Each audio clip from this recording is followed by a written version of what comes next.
I give you all the praise. You are not bad like me. You are not bad like me. Ọ̀tá ìbáyọ̀ ìwọ ni kò gbà bàbá. Ìwọ ló bad like me. Ìwọ nìkan ni ó bàbá. Ìwọ ló bad like me. Ọlọ́run àṣẹ. Ìwọ ló bad like me. Àṣẹ ló gbé mi kò. Ọ̀tá ìbáyọ̀.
Hallelujah.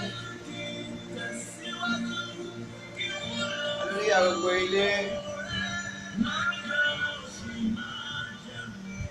Ọjọ́ mẹ́ta.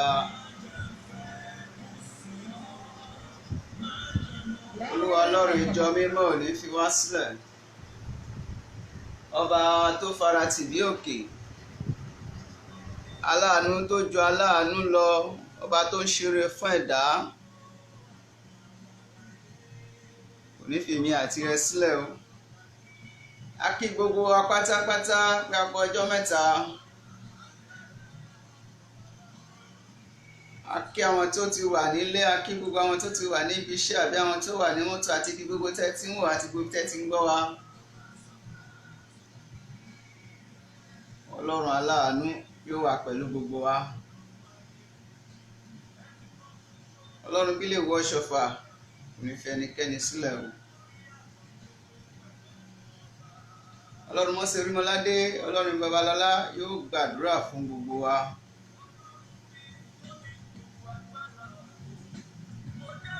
Ọba tó fọ́ àjàgà wọn tẹ̀síájú yóò fọ́ àjàgà mi àti ẹni àṣálẹ́ yìí.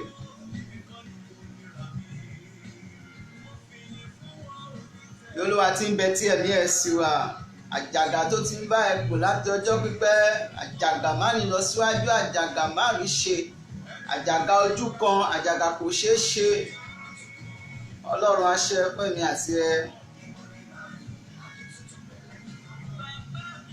A ó sì rí ògo Ọlọ́run.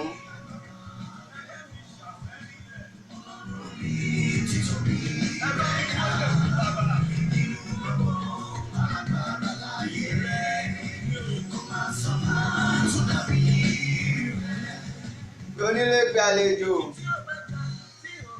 jẹ́ kí ìyàwó kó pe ọkọ, kí ọkọ kó pe ìyàwó, kí màmá kó pe ọmọ, kí ọmọ náà kó pe màmá ẹ̀. Ká jọ gbàdúrà ní àṣálẹ́ yìí.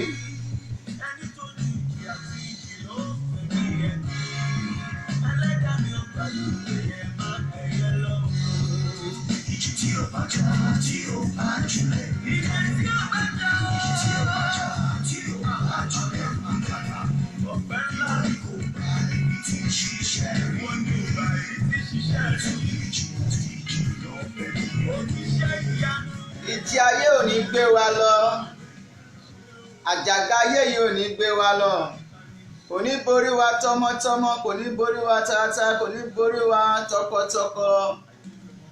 Ní orúkọ Jésù ti Násárẹ́tì, àwa là ó borí àjàgà ayé yìí lórúkọ Jésù.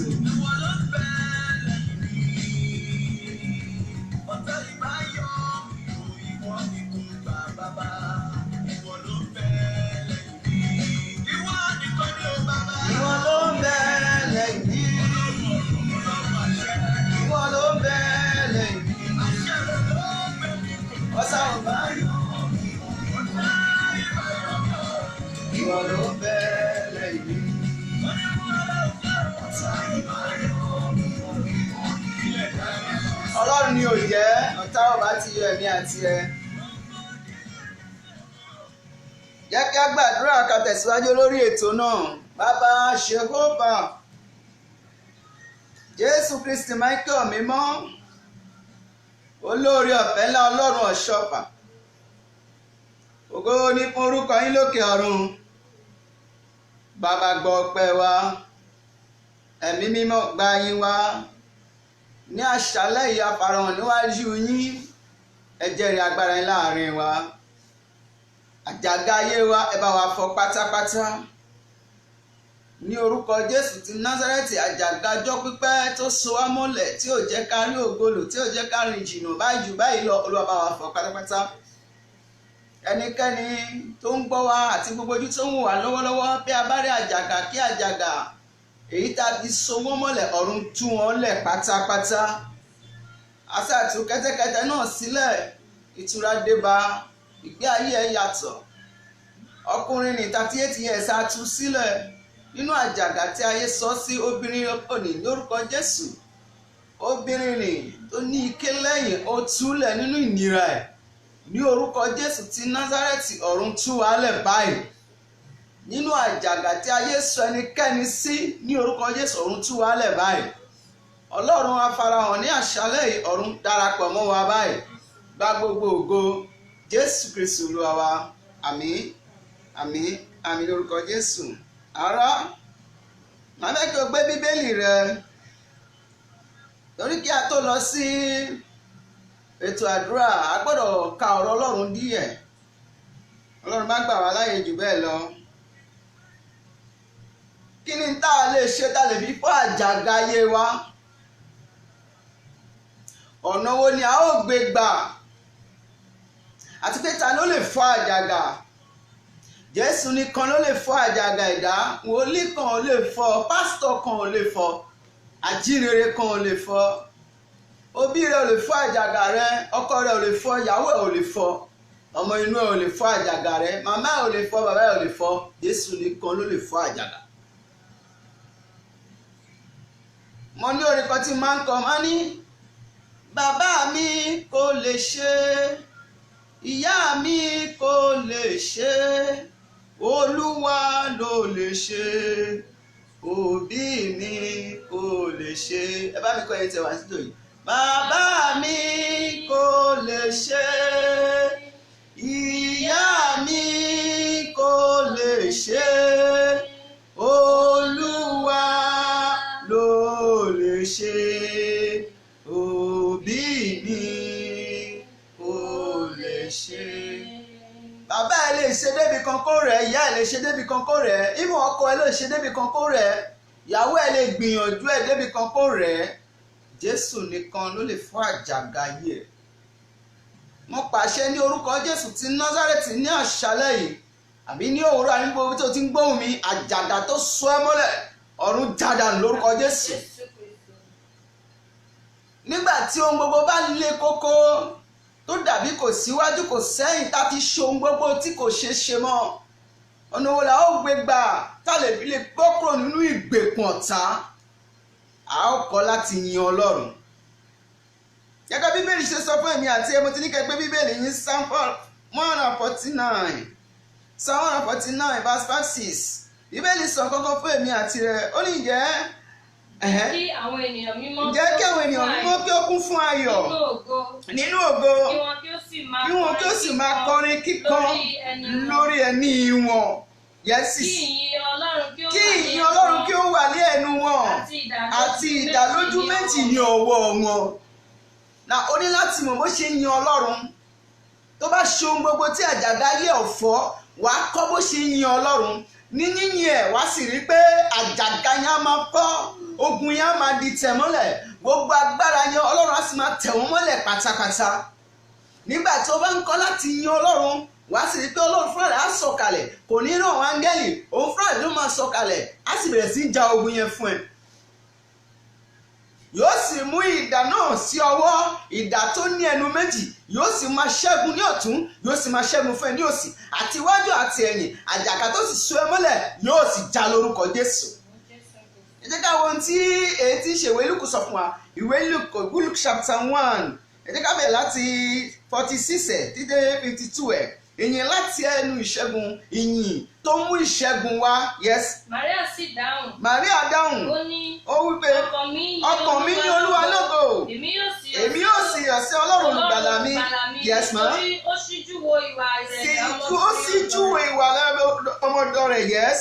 Sáàbò láti sísìn lọ gbogbo ènìyàn ni yóò máa pè mí ní alábùkún fún. Nítorí ẹni tó ní agbára tí ó ṣe ohun tó tóbi fún mi, mímọ́ sì ni orúkọ rẹ̀. Yes. Àánú rẹ̀ sì ń bẹ fún àwọn tó bẹ̀rù rẹ̀ láti ìran dé ìran. Yes ma. Ó ti fi agbára hàn ní ó ti fi agbára nípa agbára rẹ̀.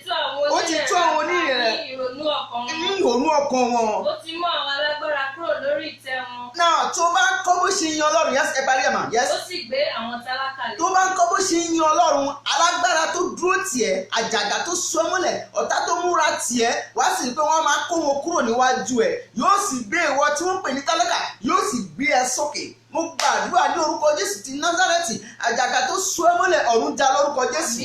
Bó o ṣe ń yin Ọlọ́run níbi tí o wà yẹn, ní orúkọ Jésù, ipá Sátánì kó dópin nínú ayé rẹ. Lórí márìjẹ, lórí iṣẹ́, ipá Sátánì kó dópin lórúkọ Jésù. A ní láti kọ́ bó ṣe ń yin Ọlọ́run. Ẹ jẹ́ káwọn tí Bíbélì tún sọ fún wa, ìwé Mátíù orí 12 ẹsẹ̀ 29 yẹn. Ẹ jẹ́ ká wo ohun tí Ọlọ́run sọ fún wa lórí alágbára tó ń rẹ̀ èèyàn lẹ́nu. Nígbà tí alágbára bá dé inú ilé èèyàn, kí ló máa ṣe? Àkọ́kọ́ mú ẹni tó máa dé lókun, á gbá gbogbo ohun ìní ẹ̀ lọ́wọ́ ẹ̀. Yes, ẹ kàwé. Yes. Tàbí ẹnìkan yóò ti ṣe wọ ilé alágbára yóò sì kọ́ ní ẹrù. Kókó ní ẹrù. Bí kò ṣe pé ó kó dé alágbára náà. Kókó dé alágbára náà. Ẹ kàwé ìdá màmá. Ó ní ǹjẹ́ ẹni kó lè wọnú alágbára bí kò ṣe pé kókó dé inú. Hallelujah. Kò lè wọlé alágbára láti fẹ́ kó lẹ́rù láì jẹ́ pé ó dé sílẹ̀. Nígbà tí kò bá dé, kò lè ní agbára láti kó ẹrù ẹ̀. Ṣùgbọ́n nígbà tó bá dé, yóò ní agbára láti kó ẹrù ẹ̀. Gbogbo àjàgà tó so ẹ́ mọ́lẹ̀, tó so ẹ́ tó mọ̀ ń ṣe, ọ̀run já lórúkọ Jésù. Yes ma.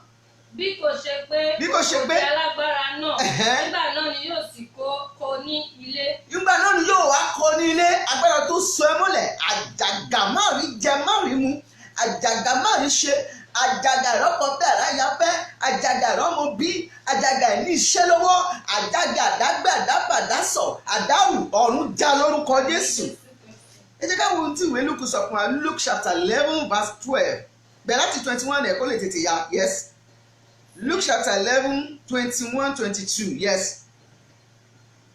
Nígbà tí ọkùnrin alágbára tí ìhámọ́ra bá sọ òfin rẹ̀, bá ń sọ àfin rẹ̀. Ẹrù rẹ̀ á wà ní àlàáfíà. Nígbà tí ọkùnrin alágbára bá ń sọ àfin ẹ̀, tó bá sọ pálásẹ̀, ẹrù rẹ̀ á máa wà ní àlàáfíà, ohunkóhun ò ní lè fọwọ́ kàn. Ṣùgbọ́n nígbà tí ẹni tó ní agbára jù bá kọlù, tí ó sì ṣẹ́gun rẹ̀, á gba gbogbo ìhámọ́ra rẹ̀ tí ó gbẹ́kẹ̀lé lọ́wọ́ rẹ̀, á sì pín ìkógun ẹ̀. Agbára àjàgà tó so ẹ́ mọ́lẹ̀, èyí tó bá ẹ lójijì tó kó ogun ẹ, tó kó ìrìn àjò ẹ agbára yẹn kó dòkú lórúkọ Jésù. Alágbára tó ń gbógun tì ẹ́ tó jù ẹ́ lọ gbọ́n kí Bíbélì sọ pé nígbà tí alágbára kan bá wà ní ààfin ẹ̀ yóò máa dáàbò gbogbo tó ní yóò máa wà ní àlàáfíà, ṣùgbọ́n nígbà tí ẹni tó ní agbára jùlọ bá kọlù yóò sì kó gbogbo ogún ẹ̀ lórúkọ Jésù ti Násárẹ́tì. Àkókò ìta wà yìí wọ́n sọ fáwọn ènìyàn wọ́n ní àfẹ́ Ọlọ́run kó gbàgbóso. Ìwé Jòhánù ní mo sì rí afẹ́fẹ́ kan tó fẹ́ wá, àwọn ìjọba wa Ọlọ́run á tọ́ wa sọ́nà. Áfíríkà ló pọ̀ jù ní gbogbo everything, Áfíríkà ló pọ̀ jù. A dẹ̀ mọ̀ pé a ò ní anything ju àdúrà lọ. So nígbà tí wọ́n ti gbogbo ilé ìjọsìn tó ní kò ní sí àdúrà kò ní sí nǹkan kan, kí ni ká ṣe báyìí? Ẹ̀gbọ́n tí Bíbélì yẹn sọ orí nígbà tí alágbára bá wà nílé ẹ̀ gbogbo nǹkan ẹ̀ wà ní àlàáfíà, ṣùgbọ́n nígbà tí ẹni tó bá ní agbára bá kọlù yóò sì kó gbogbo nǹkan ẹ̀ yóò kó ogún ẹ̀. COVID-19 dé ó kọlù alágbára, ẹni tó pèrè ní ẹni tó ní òye, ẹni tó pèrè ní alágbára, ẹni tó pèrè ní ọlọ́gbọ́n àti dókítọ̀ àti everybody àti wòlíì àti pásítọ̀ àti ajínrere, gbogbo ẹ̀ pátá ní COVID-19 gba agbára lọ́wọ́ wọn, ó sì sọ wọn ẹni tó lágbára. In fact, ìgbà mi máa wò pé kò dá kéèyàn máa bá òpè èèyàn, ó máa ń sọ ní òmùgọ̀, ó máa sọ ní tó mọ̀ ọ́ ṣe ní nítorí yẹ ká ṣe a ò ṣe. Ṣé tá bá ti ilé ìjọsìn ní kókó nígbà tí wọ́n ṣí ọjà tí àwọn èèyàn ń lọ sọ́jà ní everyday àbí tó bá jẹ́ ọjọ́ méjì ilé ìjọsìn tá a máa lọ ní ọjọ́ ìsinmi tó Ọlọ́run fi ilẹ̀ fún wa láti sìn láti ké pe Ọlọ́run àti everything lórí COVID-19 kò lọ. Nígbà tí ó yẹ ká ké pe Ọlọ́run kí afẹ́fẹ́ mìíràn kó sì pẹ́ wá, ó sì kó ìjì yẹn lọ, ó sì kó aburú yẹn lọ, kí ire mi kó padà dé. Ẹ̀túnkà fi tẹ́ka mi nígbà tí alágbára bá wà ní ilé ẹ̀. Nígbà tí ọkùnrin alágbára tó há mọ́ra bá ń sọ òkúta tí ó ń ṣọ́ ààfin rẹ̀. Yes, Luke 11:21 àbí? Yes, let's go. Nígbà tí ọkùnrin alágbára tí ó há mọ́ra bá ń ṣọ́ ààfin rẹ̀, ẹrù rẹ̀ á wà ní àlàáfíà. Ẹrù rẹ̀ á wà ní àlàáfíà. Ṣùgbọ́n nígbà tí ẹni tó ní agbára jùlọ bá kọlù COVID-19 mọ́ bàbà COVID-19 ti kọlù gbogbo ọlọ́gbọ́n àtàlágbára àti ìjòyè àtọba everybody ó ti kọlù. So kò sí ní tí ọlọ́gbọ́n lè ṣe mọ́, kò sí nǹkan tí àwọn dọ́tọ̀ àwọn táì wọ́n lè rí nǹkan kan ṣe lórí ẹ̀, kò sí ní tẹ́nibọ́dì lè ṣe mọ́. Mo pray lórúkọ Jésù, àjàgà tó mú ẹ tó mú ìlú yìí, àjàgà tó mú ẹnikẹ́ni nínú wa ọ̀run fọdà lórúkọ Jésù. Ẹnikẹ́ni ò lè ṣe ẹni tì mọ́. Tó yẹ ká ké pe Ọlọ́run, wọ́n tún ní ká má ké pe Ọlọ́run. Ọlọ́run á gbé wa níjà lórúkọ Jésù. Alágbára tó dìde ogun sí wa lórúkọ Jésù ọ̀run á ṣẹ lọ́dún yìí. Agbára tó ní òun máa pọ̀dún yìí ṣòfò mọ́ wa lọ́wọ́ ọ̀run máa ṣẹ lórúkọ Jésù. Yes ma. 22 ẹ ká lọ. Ṣùgbọ́n nígbà tí ẹni tó ní agbára jù bá kọlù tó sì ṣẹ́gun rẹ̀, á gba gbogbo ìhámọ́ra rẹ̀. Á gba gbogbo ìhámọ́ra rẹ̀ lọ́wọ́ rẹ̀. Á pín ìkógun ẹ̀ lórúkọ Jésù. Àjàgà tó múra tiẹ̀ tó ní wọn máa gba ọmọ lọ́wọ́ ẹ̀, tó ní wọn máa gba tọ lọ́wọ́ ẹ̀, tó ní wọn máa gba aya lọ́wọ́ ẹ̀, tó ní wọn máa gba iṣẹ́ lọ́wọ́ ẹ̀, ọ̀run dáná sun àjàgà náà. Àjàgà yẹn fọ́ lórúkọ Jésù. Ephesians 6:11. Yes. Ẹ gbé gbogbo ìhámọ́ra Ọlọ́run wọ̀ kí ẹ lè kọjú ìjà sí àrékérekè èṣù. Ẹ gbé gbogbo ìhámọ́ra Ọlọ́run wọ̀ kí ẹ̀yin lè kọjú ìjà sí àrékérekè èṣù. Ohun tó yẹ kí a ṣe àògbé ṣe nílùú yìí, ohun tó yẹ ká ṣe àòṣe.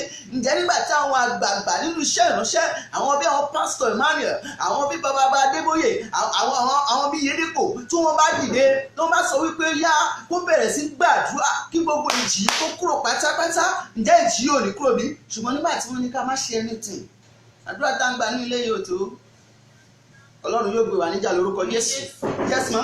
Nítorí kì í ṣe ẹ̀jẹ̀ àti ẹran ara ni àwa ń bá jìjàkadì. Kì í ṣe ẹ̀jẹ̀ àti ẹran ara là ń bá jìjàkadì.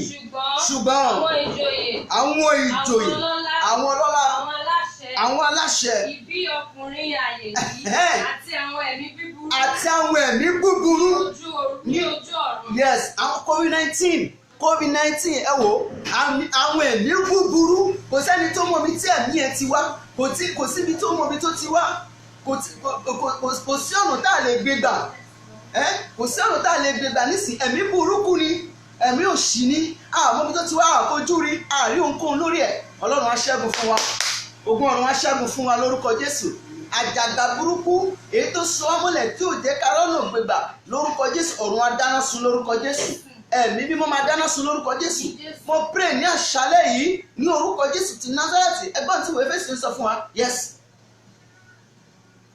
Ẹ gbé gbogbo ìhámọ́ra Ọlọ́run wọ̀. Ẹ gbé gbogbo ìhámọ́ra Ọlọ́run wọ̀. Kí ẹ̀yin kí ó lè kọ ojú ìjà sí Ẹ kọ ojú ìjà sí àrékérekè èṣù. Nítorí pé kì í ṣe ẹ̀jẹ̀ àti ẹnu ara ni àwa ń bá jàkadì. Ṣùgbọ́n àwọn ìjòyè, àwọn ọlọ́lá, àwọn aláṣẹ, bí ọkùnrin ayé yìí àti àwọn ẹ̀mí búburú ní ojú ọ̀run. Ẹ wá ní ká má ké pe Ọlọ́run. Ó yẹ ká ké pe Ọlọ́run. Ẹ ká sọ fún àwọn olórí wa kó fún wa láì láti ké pe Ọlọ́run. Ká bá dá sọjí kan lẹ̀, ká dá àdúrà lẹ̀, ká wá wò bóyá COVID-19 ò ní ṣí kúrò nílùú yìí. Ká bá wò pé bóyá afẹ́fẹ́ rẹ̀ ò ní fẹ́ sí ìlú yìí. Ká bá wò pé afẹ́fẹ́ rẹ̀ kò ní fẹ́ sí ìdílé kankan. A ó borí ọ̀tá. Àjàgà ayé yìí àwa la máa borí ẹ̀ lórúkọ Jésù. Ṣùgbọ́n a ní láti mọ̀nà Ọlọ́run. Láì jẹ́ pé ọgbọ́n àti òye Ọlọ́run yé wa, kò sí ní tá a lè ṣe. Àwọn Ísírẹ́lì ké pe Ọlọ́run, afẹ́fẹ́ rẹ̀ sì fẹ́ sí wọn. Wọ́n sì ṣẹ́ ogun Fáráò. Ó di Jẹ́ríkò, ó yí Jóṣúà ká. Joshua sì ké pe Ọlọ́run ìwé Joshua chapter 6 verse 19 to 21. Bíbélì sì sọ wípé ó sì yí ipò, afẹ́fẹ́ náà sì fẹ́, odi náà sì wó kalẹ̀. Àjàgà tó sú ẹ mọ́lẹ̀, odi tó yí ẹ ká tó jẹ́ orí lọ, odi yẹn kó wó lórúkọ Jésù. Níṣẹ́ ká wo Jeremiah sọ fún wa. Jeremiah 30 verse 11 then verse 8, 9, 10. Jeremiah. Kọ verse 1 ẹ̀ fún mi. Jeremiah 30 verse 1. Yes. Wípé báyìí ni Olúwa Ọlọ́run Ísírẹ́lì wí. Wípé ìwọ kó gbogbo ọ̀rọ̀ tí mo ti bá ọ sọ sínú ìwé kan. Kọ gbogbo ọ̀rọ̀ tí mo bá ẹ sọ sínú ìwé kan. Yes ma. Nítorí kíyèsí ọjọ́ ń bọ̀ Olúwa wí. Èmi ó mú ìgbèkùn àwọn ènìyàn mi. Ísírẹ́lì àti Júdà padà ní Olúwa wí. Lọ sí bá ṣètẹ̀ tó dákòókò. Yes, yóò sì ṣe ní ọjọ́ náà. Ní Olúwa àwọn ọmọ ogun wí. Èmi yóò ṣe àjàgà. Èmi yóò ṣe àjàgà kúrò ní ọ̀run rẹ. Èmi yóò sì já ìdè rẹ. Àwọn àlejò kì yóò sì mọ̀ sí tiwọn. Yes ma. 9, yes. Ó máa sin Olúwa Ọlọ́run. Ó yẹ máa sin Olúwa Ọlọ́run wọn. Àti Dáfídì ọba wọn. Ẹni tí èmi yóò gbé kalẹ̀ fún wọn. Ẹ jẹ́ káwọn orílẹ̀-èdè yìí mọ̀. Ẹni tó bá gbọ́ bí wàá kó sọ fún un pé ẹ fi wálẹ̀, ẹ jẹ́ ká ké pe Ọlọ́run lórí àìsàn yìí. Kò sí tí ipá Ọlọ́run ò lè ká. Àjàgà ní COVID-19, àjàgà ní ẹ̀mí Ọlọ́run la lè fi lé. Odidi Amẹ́ríkà ò rí ògùn ẹ̀. Àti tá a bá ké pe Ọlọ́run nílùú yìí, COVID-19 àjàgà burúkú ni. Ẹ jẹ́ ká sọ fún orílẹ̀-èdè kó fún ìránṣẹ́ Ọlọ́run ní ààyè. Tí pásọ̀ wa bá dìde fún àdúrà, pásọ̀ Emmanuel tó bá dìde fún àdúrà tó ní ẹ̀dá sọjí kan lẹ̀, àwọn bàbá Adébóyè Adéjàre tó bá dìde fún àdúrà, COVID-19 máa kúrò nílùú yìí. Ètò kà fún mi Jeremiah 30 ẹ̀mẹ̀ láti bá súnmọ́ ẹ̀ bàbá ṣètẹ̀ kà fún mi. Yóò sì ṣe ní ọjọ́ náà. Ní Olúwa àwọn ọmọ ogun. Ní Olúwa àwọn ọmọ ogun wí. Èmi yóò sì ṣẹ́ àjàgà. Èmi yóò ṣẹ́ àjàgà kúrò ní ọ̀run rẹ. Èmi yóò sì já ìdè. Àwọn àlejò kì yóò sì mú ọ sìn wọ́n mọ́. Ṣùgbọ́n wọ́n ó máa sin Ọlọ́run wọn àti Dáfídì ọba wọn. Èmi yóò gbé kalẹ̀ fún wọn. Tó bá ké pe Ọlọ́run àjàgà yìí máa ṣẹ́ o. Àjàgà ìríjà ìrímọ̀ ìrínà ìrírò, àjàgà má jáde má wọlé. Àti fọwọ́ ti dúró. Àti lo omi náà sí mọ́. Ọlọ́run á gbà wá lórúkọ Jésù. Ìwọ tó ń gbọ́ mi, ìwọ tó ń wò mí lọ́wọ́lọ́wọ́ ní orúkọ Jésù ti Násárẹ́tì. Gbogbo ibi tí wọ́n ti so ẹ́ mọ́lẹ̀ gẹ́gẹ́ bí àjàgà ọ̀run já lórúkọ Jésù. Isaiah chapter 9 verse 4. Isaiah chapter 9. Nítorí ìwọ yóò ṣẹ́ àjàgà irú rẹ. Ìwọ yóò ṣẹ́ àjàgà irú rẹ. Àti ọ̀pá èjìká rẹ. Gbogbo aninilára rẹ. Gbogbo aninilára rẹ. Gẹ́gẹ́ bí ní ọjọ́ Mídíánì. Hallelujah.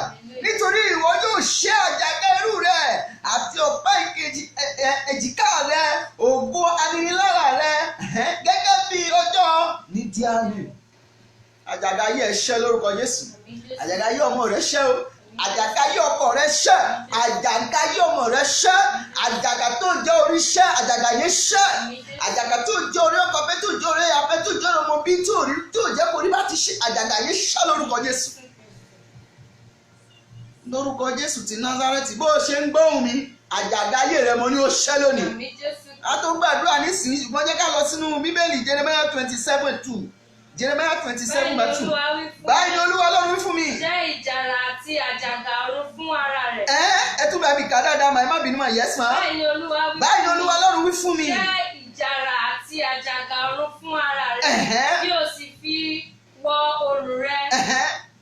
Let's go. Kí o rán wọn lọ sí ọ̀dọ̀ Édómù àti sí ọba Móábù àti sí ọba Amórì àti sí ọba Tírè àti sí ọba Sídónì lọ́wọ́ àwọn tí ó wà sí Jerúsálẹ́mù sọ́dọ̀ Sédékàì ọba Júdà. Ẹ jẹ́ kí wọ́n fi wálẹ̀ ká pray ká wá wò bóyá àjàgà COVID-19 ò ní lọ yóò já lórúkọ Jésù. Ọ̀run á gbè wá níjà àdúrà wa gbà. Ẹ jẹ́ ká tún wọnú Bíbélì sọ fún wa Jeremiah 2:27-28. Yes, Jeremiah 2. Tí wọ́n wí fún igi pé ìwọ ni bàbá mi àti fún òkúta pé ìwọ ni ó bí mi nítorí wọ́n ti yí ẹ̀yìn wọn padà sí mi. Wọ́n ti yí ẹ̀yìn wọn padà sí mi. Ẹ jẹ́ ká ké pe Ọlọ́run. Ẹ lè sọ pé ká má sìn Ọlọ́run. Ẹ jẹ́ ká ké pe Ọlọ́run. Ẹ ti pe ọjà lẹ̀ ọjà tí wọ́n ti ń ná ọjà. Ọjọ́ kan Ọlọ́run fi ilé fún ọ láti sìn. Ẹ jẹ́ kí a ké pe Ọlọ́run lórí àjàgà COVID-19 ká wá wò bóyá kò ní lọ. Yes ma. Sí wọn kì í ṣe iwájú wọn ṣùgbọ́n ní ìgbà ìpọ́njú wọn wọ́n ò wí pé dìde kí o gbà ní. Ǹjẹ́ níbo ni àwọn ọlọ́run rẹ wà tí wọ́n ti dá fún ara rẹ? Jẹ́ kí wọn kí ó dìde. Jẹ́ kí wọn kó dìde. Kí wọ́n bá lè gbà ọ́ nígbà ìpọ́njú rẹ. Báwo lọ sí verse 10 ma? Yes.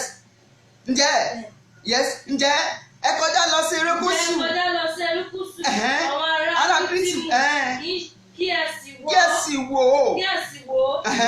Sì ránṣẹ́ lọ sí Kédárì. Kí ẹ sì ṣe ṣàkíyèsí gidigidi. Kí ẹ wo bí irú nǹkan yìí bá ń bẹ níbẹ̀. Ọlọ́run á ṣẹ́gun fún wa. Àdúrà wa gbà lórúkọ Jésù. Jọ́mọ̀ tó fi ní lórúkọ Jésù Ọlọ́run á ṣẹ́gun fún wa. Àdúrà wa gbà. Àjàgà kí àjàgà tí wọ́n fi so èmi àti ẹmọ́rẹ̀ ọ̀run já lórúkọ Jésù. Náà wá gbàdúrà báyìí. Àdúrà àkọ́kọ́ rèé. Olúwa bí a bá rí àjàgà kan tí wọ́n fi so mí mọ́lẹ̀ ní ọjọ́ pípẹ́ Olúwa bá mi já àdúrà ṣokòbà. Jésù Kristi Michael mímọ́ olóore ọ̀fẹ́ ńlá Ọlọ́run alágbára jíǹde àti àjàgà tá fi so mí mọ́lẹ̀ láti ọjọ́ pípẹ́ ọ̀run bá mi já báyìí lórúkọ Jésù ti Násárẹ́tì. Àjàgà má rí jẹ má rí mu má rí ná. Àjàgà dábàdásọ àdárù ọ̀run bá mi já pátápátá lórúkọ Jésù ti Násárẹ́tì. Jésù Olúwa wa. A ó tún gbàdúrà àjàgà tó so mí mọ́lẹ̀ tí ò jẹ́ rí lọ síwájú Olúwa já báyìí àdúrà ṣùgbọ́n. Alágbára ńlá má fi àdúrà ìṣeré o gbà o. Àjàgà tó so mí mọ́lẹ̀ tògbótògbó tí ò jẹ́ kí ní lọ síwájú Olúwa bá mi já báyìí lórúkọ Jésù. Àjàgà tó so mí mọ́lẹ̀ tògbótògbó báwọn tí ó ṣẹlẹ̀ ó sọ arákùnrin yẹn mọ́lẹ̀ 38 years kò rí ohunkóhun ṣe àfi nígbà tó rí Jésù. Ó sọ fún ọ ní wákàtí yìí Pétérù wípé wúrà ti fàdákà wá kò ní ṣùgbọ́n ní orúkọ Jésù ó yá dìde kò sì rìn. Àjàgà tó so mí mọ́lẹ̀ tògbótògbó gbogbo ọ̀run bá mi já lórúkọ Jésù. Jésù Olúwa wa. Àdúgbàdúrà lẹ́ẹ̀kẹta àwọn okùn tó dàbí trọ́ìn tó fi so àyànmọ́ mi Olúwa bá mi já òkun náà àdúrà ṣọ́kọ́bà. Jésù Kristi Michael mímọ́ olóore ọ̀fẹ́ ńlá Ọlọ́run ọ̀ṣọ́bà àwọn òkun tó le dáadáa tí wọ́n fi so ògo mi so àyànmọ́ mi èyí tó fi so ọmọ so ọkọ so aya tó fi so iṣẹ́ mi Olúwa já ẹ̀mí mímọ́ já Olúwa já ẹ̀mí mímọ́ já Olúwa já ẹ̀mí mímọ́ já Jésù Olúwa wa. Àmín. Àtúgbàdúrà lẹ́ẹ̀kẹrin báyìí àjàgà àdágbé àdáfà kò sí ìrànlọ́wọ́ ìwọ nìkan ló ń gbé ìwọ ni kò ló ń sọ, ìwọ ni kò ló ń wá, ìwọ ni kò ló ń rí, ìwọ ni kò ló ń fà, ó rí ìrànlọ́wọ́ kankan. Olúwa àjàgà àdágbé àdásọ, Olúwa já arábìnrin gbàdúrà ṣọkọba. Jésù Kristu mẹ́jọ mímọ́ olórí ọ̀fẹ́ náà ọlọ́run ọ̀ṣọ́fà alágbàwí ẹ̀dá ọba tó padà tó bá ti ń jẹ́ mi má ṣe. Àjàgà àdágbé àdáfà àdásọ àdárù lórí ẹnikẹ́ni tó ń gbọ́ mi tó ń wò mí lórúkọ Jésù. Olúwa já pátápátá, ẹ̀mí mímọ́ já lórúkọ Jésù. Ogun ọ̀run já àgàgà náà ní orúkọ Jésù ti Násárẹ́tì. Gbàgbóso Jésù Olúwa wa. A tún gbàdúrà lẹ́ẹ̀karùn-ún àjàgà àìsàn. Àjàgà kí ni? Àjàgà àìsàn. Bó ṣe ń lo oògùn ló ń gba drip, bó ṣe ń gba drip ló ń ṣe operation, bó ṣe ń ṣe operation, bó ṣe ń lówó lórí ẹni. Bá ìsàn yẹn bá lọ, a tún padà a sọ fún Ọlọ́run àjàgà ìsàn lára mi, lára ọmọ, lára ya, lára fẹ́nifẹ́re mi, ó yá Olúwa já àdúrà. Ṣùgbọ́n Jésù sì mẹ́kẹ́ náà alágbára aláàjíǹde àti ìyè ọ̀rọ̀ rẹ wípé ìwọ mọ̀ rẹ tó rò síwẹ̀ ẹ̀rọ àlàáfíà ni bàbá rí àjàgà jẹ́ àjàgà tó kọ́ àìsàn wọ̀ ìlú yìí lórúkọ Jésù. Ẹ̀mí mímọ́ dáná sun, ẹ̀mí mímọ́ dáná sun. Olúwa já àjàgà náà, ẹ̀mí mímọ́ já àjàgà náà, àjàgà ìsàn lára ẹnikẹ́ni tó ń gbọ́ omi tó ń gbò mí lórúkọ Jésù. Olúwa bá mi já pátápátá Jésù Olúwa wa. Àdúrà kẹfà àjàgà dání padà sẹ́yìn. Now let me tell you something. COVID-19 dé láti January tí oṣù kẹfà. Àwọn kan ti jẹ gbèsè, àbí àwọn kan ṣe kí wọ́n ti jẹ gbèsè. Iṣẹ́ wọn ò lọ déédéé mọ́, business wọn ò lọ déédéé mọ́. Àwọn kan wọ́n ti sack wọn níbi iṣẹ́. Àwọn kan wà tó jẹ́ pé wọn ò lè ṣe kankan. Àgàgà àwọn tó jẹ́ pé iṣẹ́ wọn wọ́n máa kó èrò jọ ni. Ṣé bí àjàgà COVID-19 dé nísìsiyìí ṣé ó lè kórè jọ? Wọ́n lè kórè jọ náà. Àjàgà dání padà sẹ́yìn yẹn ní ká lọ́kàn tó ká tó rí nìyí. Ó ti wà ní oṣù kẹfà báyìí. Àjàgà dání padà sẹ́yìn ká lọ́kàn tó ká tó rí nìyí. Olúwa bá mi já àdúrà. Ìwọ ni kò gbà ó, àdúrà kẹfà lélẹ́yìí. Ìwọ ni kò gbà á. Gbogbo àjàgà dání padà sẹ́yìn lórúkọ Jésù, lórúkọ Jésù, lórúkọ Jésù, lórúkọ Jésù, lórúkọ Jésù, lórúkọ Jésù, lórúkọ Jésù.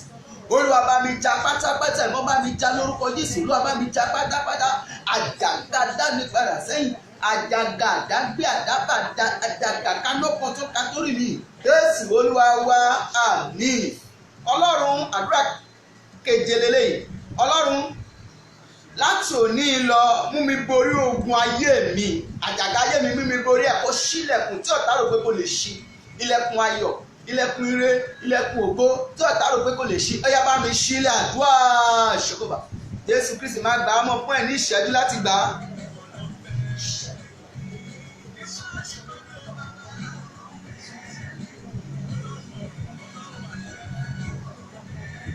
Alágbára náà gbà ó. Mú mi borí ogun ayé mi, mú mi borí àjàgà ayé mi. Ó ṣílẹ̀kùn àánú fún mi, ṣílẹ̀kùn ayọ̀ fún mi, ilẹ̀kùn tí ọ̀tá rò pé kò ní ṣí. Ilẹ̀kùn ayọ̀, ilẹ̀kùn ògo, ilẹ̀kùn ìbùkún, ilẹ̀kùn ìgbéga, ilẹ̀kùn àṣeyọrí mi. Èyí tí wọ́n rò pé kò ní ṣí, Olúwa bá mi ṣí. Ẹ̀mí mímọ́ ṣí. Ogun ọ̀run ẹ ṣí, ẹ ṣí, ẹ ṣí, ẹ ṣí, ẹ ṣí. Jésù ọmọ Ọlọ́run ẹ ṣí, ẹ ṣí ilẹ̀kùn náà, ẹ ṣí ilẹ̀kùn náà, ẹ ṣí ilẹ̀kùn náà, ẹ ṣí ilẹ̀kùn náà, ẹ ṣí ilẹ̀kùn náà, ẹ ṣí ilẹ̀kùn náà, ẹ̀mí mímọ́ ẹ ṣí.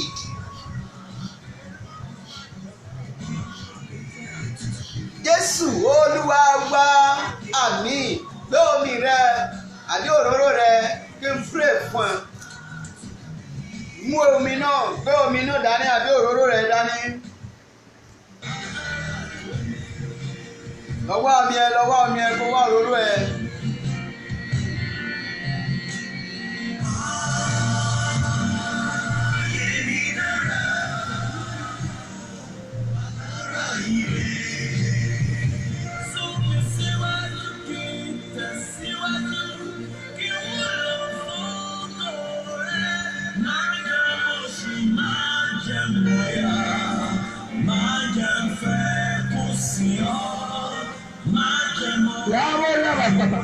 Alágbára aláàjíǹde àti ọba tí ń jẹ́ mi ni má ṣe bẹ̀rù. Olóore ọ̀fẹ́ ńlá Ọlọ́run àánú bàbá ṣe kóòbà.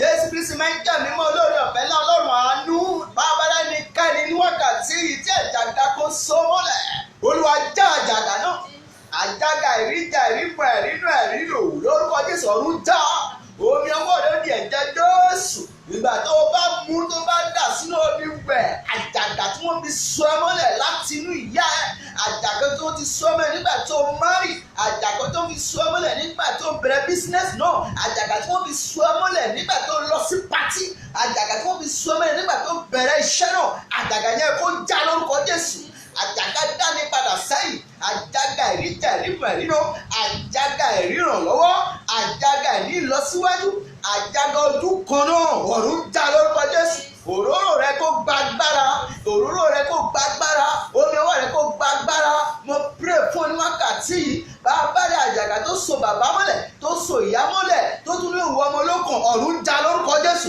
bó o ṣe ń ṣe àbí tó ti ṣe program yìí lórúkọ Jésù ti Násárẹ́tì kó tó tó ọjọ́ mẹ́ta wàá rí ògo Ọlọ́run ò ní kú àbákan náà mọ́ agbára tó sọ ọmọ Ísírẹ́lì mọ́lẹ̀ agbára kan ló tú wọn lẹ̀ lórúkọ Jésù agbára Mósè tó di ẹ̀ mọ́lẹ̀ ó yá kó já ogun Fáráò lórúkọ Jésù ọ̀run kó já pátápátá mo gbàdúrà ní wákàtí àti òwò yìí ó ní orúkọ Jésù ti Násárẹ́tì ogun Fílístínù lórúkọ Jésù ó yá kó já rẹ̀ nú ayé gbogbo ogun Gòláyátì nú ayé ọ̀run kó já dànù mo pray ní wákàtí àti òwò yìí ogun Dèlílà nú ayé ọ̀run kó já dànù mo gbàdúrà ogun tó ká Ísírẹ́lì gágágá Jóṣúà wípé àwa kò lè rí wájú àwọn kò sì lè wọ́ sẹ́yìn lórúkọ Jésù ti Násárẹ́tì ó dá yí COVID-19 yìí ló a ò lè wọlé a ò lè jáde a ò lè travel a ò lè ṣe ohun tó wù a ò lè sin Ọlọ́run mọ́ Jóṣúà kígbe lọ́dún ìwé Joshua chapter 6 verse 19-20 ó sì kígbe Ọlọ́run wọ́n sì hó ìhó òdì náà sì yá tó bá rí bẹ́ẹ̀ lórúkọ Jésù àjàgà tó so ìlú yìí múlẹ̀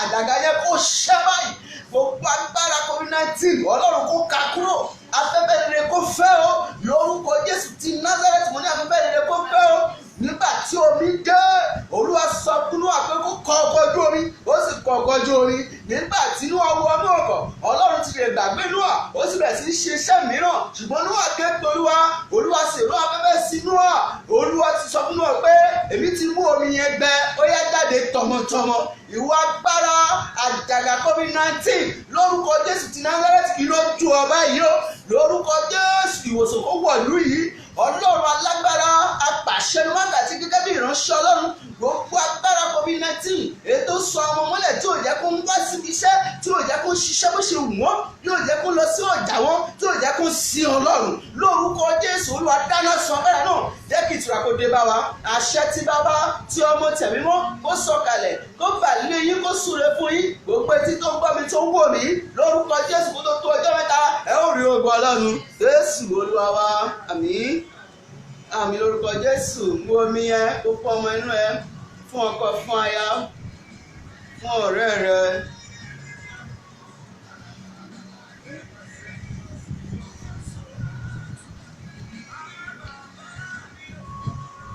àdúrà rẹ gbà ẹtì jáde kó nínú ayé rẹ àjàgà tó fa ẹtì sínú ayé ẹ ó jáde pátápátá ọ̀nà rẹ là lórúkọ Jésù.